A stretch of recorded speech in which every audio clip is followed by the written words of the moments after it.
The title of the Gosho is Reply to the Lay Priest Soya.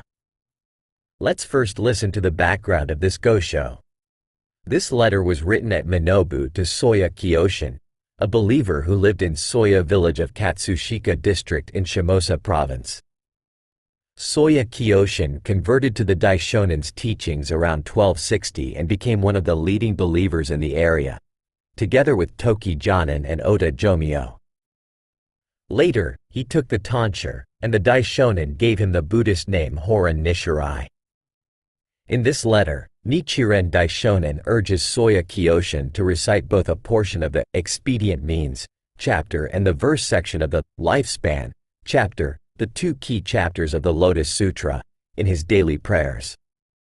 He also states that each character of the Lotus Sutra is in fact a living Buddha of supreme enlightenment. Therefore, to uphold and recite this sutra is to uphold the body of the Buddha, that is, to attain Buddhahood in one's present form. Now listen to the Gosho. I have written out the prose section of the Expedient Means chapter for you. You should recite it together with the verse portion of the Lifespan chapter, which I sent you earlier. The characters of this sutra are all without exception living Buddhas of perfect enlightenment. But because we have the eyes of ordinary people, we see them as characters. For instance, hungry spirits perceive the Ganges River as fire, human beings perceive it as water, and heavenly beings perceive it as Amrita.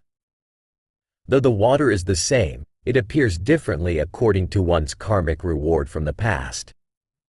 The blind cannot see the characters of this sutra. To the eyes of ordinary people, they look like characters. Persons of the two vehicles perceive them as the void. Bodhisattvas look on them as innumerable doctrines. Buddhas recognize each character as a golden Shakyamuni. This is what is meant by the passage that says, if one can uphold this sutra, one will be upholding the Buddha's body. Those who practice with distorted views, however, are destroying this most precious sutra. You should simply be careful that, without differing thoughts, you single-mindedly aspire to the pure land of Eagle Peak. A passage in the 6 Paramitas Sutra says to become the master of your mind rather than let your mind master you.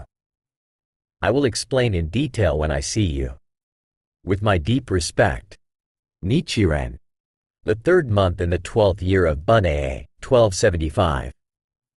To the lay priest Soya.